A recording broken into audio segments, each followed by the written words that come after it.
Welcome to the show. Let's talk with Urvashi. Today we have a special guest, Patra. By profession, he is computer software engineer in US. He was born in India and he took his journey all the way to the another side of the planet and he moved to another country. He has a beautiful journey, beautiful experiences. He has his another way of looking at life, the beauty of the soul, the journey of within. That's what I have seen within him. He has grown up as a person, as a soul, so beautifully that today he is ready to contribute his life, his experiences with the world. So let's today explore with him his journey. This podcast divided in 3 episodes, episodes 3, 4, 5. So do make sure that you watch all of them.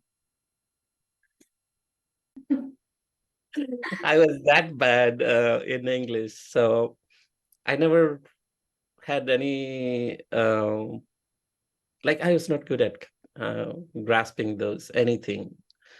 And finally, during my 10th grade, my dad actually helped me to get sent me to a teacher who was an English teacher.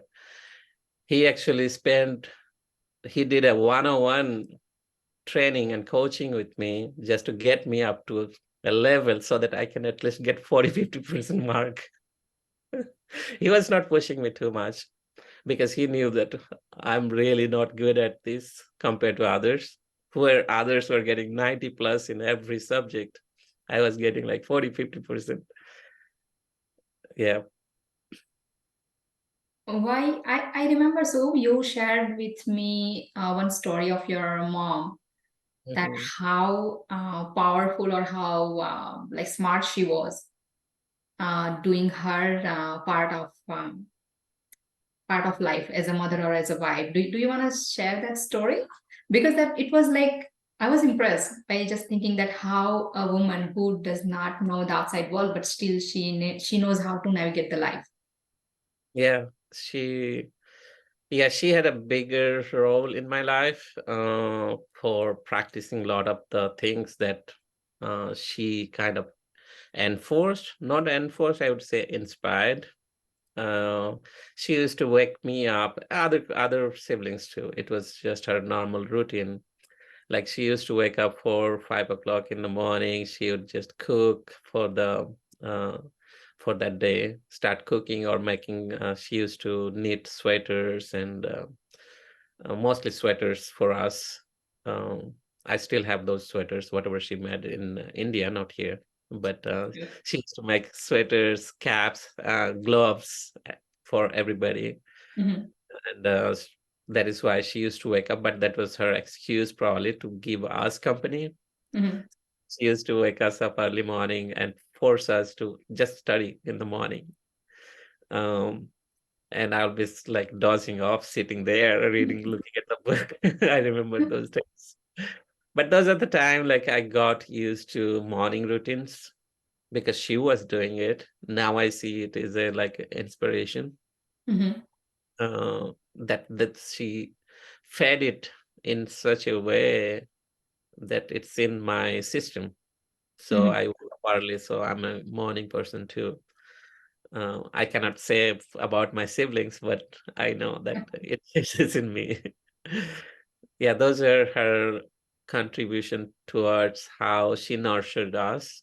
Yeah, Mhm. she was strict. She didn't have enough education. She did, I think, about fifth grade. That's what she used to mention. My mom passed away in February this year. Uh, 2023, this February. yeah, this February. Oh, I so that's why I guess you went to India after 15 Yeah, 15 years, yeah. yeah. So even though she started till fifth grade by teaching us, she actually learned English too. She used to uh, read English paper in newspapers. That's a great like aspiration. Like she learned English. Yeah, Oh, yeah. She is inspiration to me. And I mean, she did. It's not easy bringing up 7 kids, and all the 7 siblings of us are highly educated, having master's degrees and well established. It's Mm-hmm. not easy compared to how I see other families at that time, my friends and others growing up. Mm-hmm. So I think from that small town, we are the one family that everybody is highly educated. That is why I feel like I have so much to give back to my hometown. Yeah, I feel that because I know a little bit about you, so I know that how much you can give back. Yeah.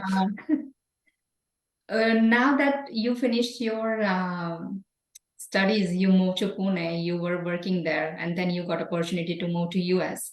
So Yeah. tell us about your experience. That how did you move, and what was your experience initially?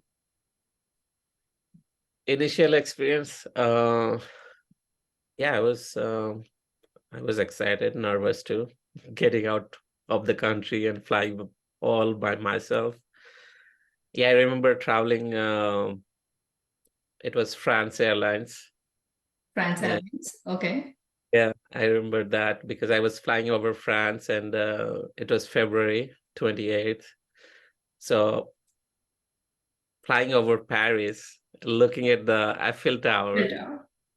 and snow white everywhere. It was surreal. Like I still have that memory in me.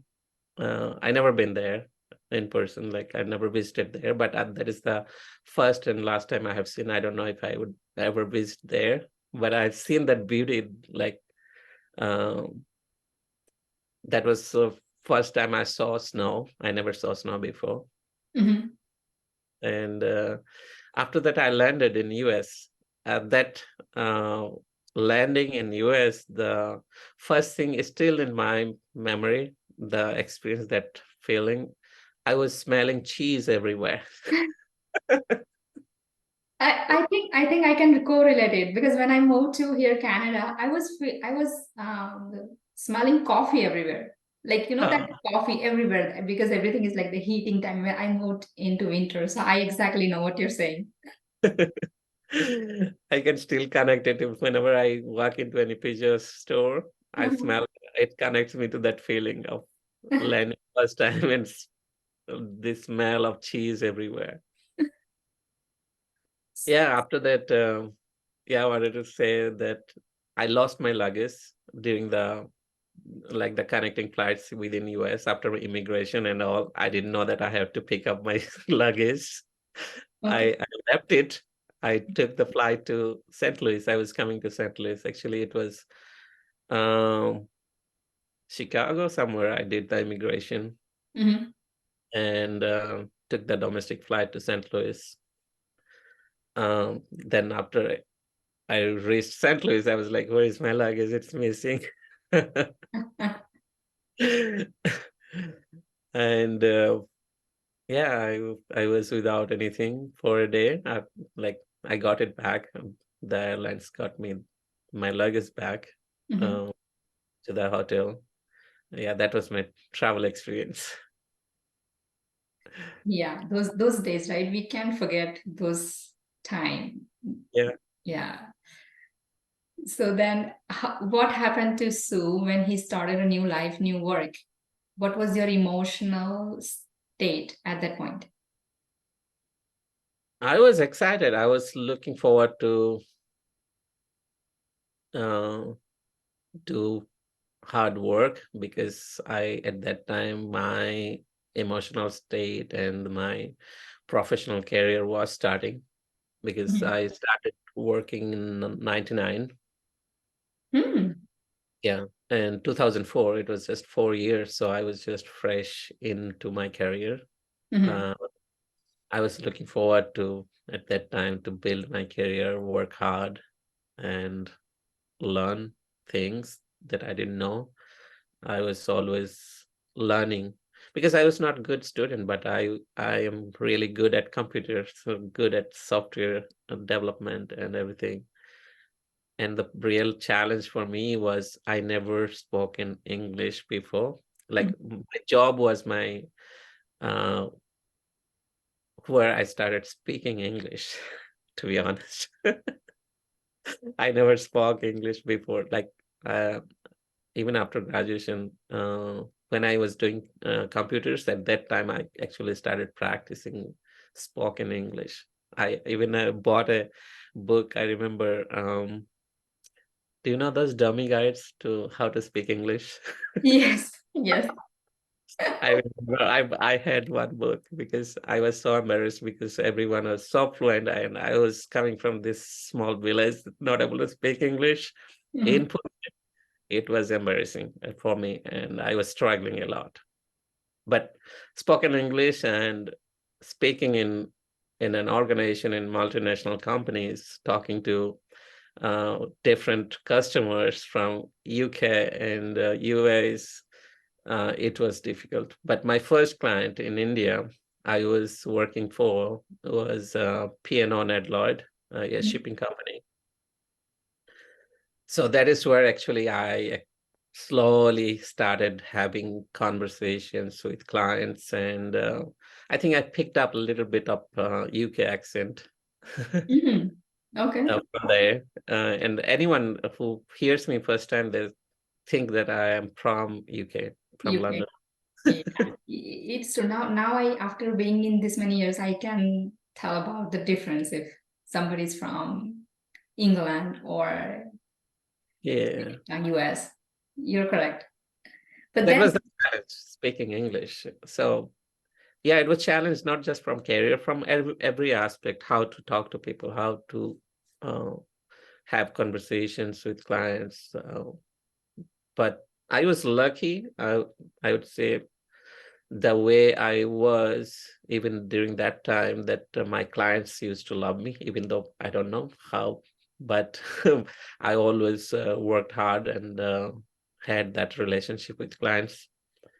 I came here on business visa for 3 months to get a project, to work with the client to get a uh, give some um, create some proof of concept, work on a project, and get the contract. So Mhm. that was my 3 months here, and I had good relationship with my client. It was for AT&T. It used to be SBC, South Bell Corporation. Okay. Yeah, the director that I was working for, she actually really liked me compared to other vendors, Mhm. and she said, "I want you here full time." That is how I got the project for my employer. Mhm. Uh, my employer was Indian company, Mhm. Gensor, uh, and that is how I got the project, and I was able to get sponsorship from my employer to stay here for a Oh, long. great. How do you because you're saying that you never speak English before and now you are in US, you are in a multinational company, you're a computer software engineer, you're dealing with do you feel the transformation in yourself that you're more confident and you are able to navigate everything by yourself? Yeah, at that time, I mean, now I feel confident, um, but at that time it was not. It was really hard. It was always a challenge, but I was doing what I could do best and learning. I actually a good observer. I observe a lot, Mhm. uh, how others. Yeah, I had a very good friend who actually, during the start of my career here in the US, he was my buddy. Like we used to work together. So he studied here. He is from India too. Mhm. Uh, I being with him, I learned a lot from him Mhm. with communication with clients or anybody else in terms of communicating in English. He is South Indian, but we used to be stay together as roommates. Mhm. So yeah, he'll help me a lot during that transition. So uh, that actually during that time, I learned most of these skills, people skills Mm-hmm. and communication skills, rather than computer engineering stuff. And that was the least important because I could catch up with programming and development on all those. But I realized that communication and how to present yourself Mm-hmm. was the key. So I had to work on those. But now I feel now I speak fluently, but I don't know how good or bad, but I feel like English is the language that I can communicate better Mm-hmm. compared to my own Oriya language or Hindi. Mm-hmm. So uh, yeah, I had to develop my vocabularies. I probably my kids will have more vocabularies than me. Even my accent is still Indian accent. My daughter make fun of me with my Indian accent. She is funny. She born here, so Yeah, she it's American. yeah, it's just that where we are born and what we have exposed to, that would be there. So yeah. So now I have known your other side too. Like you're spiritually so much evolved, and you have find yourself within in ways. So beside your career, how did that change happen? Yeah, that's a long story. I would explain. Spirituality, yes, it was from the childhood because my parents in the family we used to do worship every morning and evening. I have seen my parents do puja Mm-hmm. uh, morning and evening, and we used to have arti in the evening. Like everybody used to sit and do bhajans Mm-hmm. um, and chant. That was like a tradition, like everyday routine. Mm-hmm. But slowly, as I grew up and got into this cycle of life, right? Struggle and challenges, slowly get detached from that, focus on study, do work and all. And slowly after I moved to US, I had those. I slowly started that. But it was not that devoted kind of the way I grew up in childhood. Uh, yeah, last year, even before that, like around 2020, during the COVID, actually was stressful for me uh, from the work front, from the family. I started feeling like I don't know all these years I was disconnected from my family root from back home. So almost like uh, during that time, like 2008, my dad passed away. Then after that, I started hearing my mom is sick and the COVID. I got disconnected from my work too. It was work from home. Hmm. Yeah. So whatever was filling me up by going to work, communicating, like being there physically in an office environment, Mm-hmm. was kind of a uh, replacement for that feeling like a home, like having people around. Mm-hmm. Because I always thought that work is my second home. That is what I was thinking. That was in my head. Mm-hmm. Like I used to feel like it's my home. I'm going to a workplace, but I was always felt like I'm going to a second home, Yeah. um, the extension of the home. So that kind of made me continue without feeling that. But when I got isolated during the COVID for 2 years, Mm-hmm. that is when it hit me like, okay, now I have nobody. Uh, yeah, it was there. Like we had Zoom, online live meetings and all, but the connection was gone. Mm-hmm. Uh, I moved to different projects, different teams, so that that connection didn't happen with others at workplace. Hmm. And I never was a social person, so I never used to have a lot of friends. Even now, I don't have many friends, but I have more social circle with meaningful uh, connection. But before that, before last year, I didn't have that kind of. So I never had any close, meaningful connection at work or outside of work too. That realization happened during the COVID. And I started to feel like, what am I doing here? I mean, it doesn't make any more sense because I don't have anyone to talk to, like, don't have a family. I grew up with 7 siblings. Those are just 7 siblings, but we have extended family like cousins, um, so close. Like if I say, if we bring all our cousins, our family, we don't need any outside people. Self is like a whole village kind of thing. Huge families, yes. It's Back family. in the days, yeah. Yeah, so that actually brought me to a mental stress, mental uh, state of like feeling stress and feeling like it's not worth staying here. And I started to realize, and all this started hitting me. What am I going to do if I leave now? How my kids are going to live in India? And that actually brought me into tears. Like, I don't know, I can't do anything now. Once you feel like you build this sand castle, it's falling down, and how to save it, right? Yeah. That was kind of feeling I had, like I can't do anything. I'm tired. I cannot keep this sandcastle up. It was just a sandcastle, I would say. Like, it was not concrete.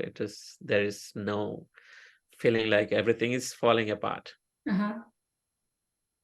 So that is what brought me into like, okay, I started focusing on, somehow I went out to nature, trying to figure out myself what's going on with me.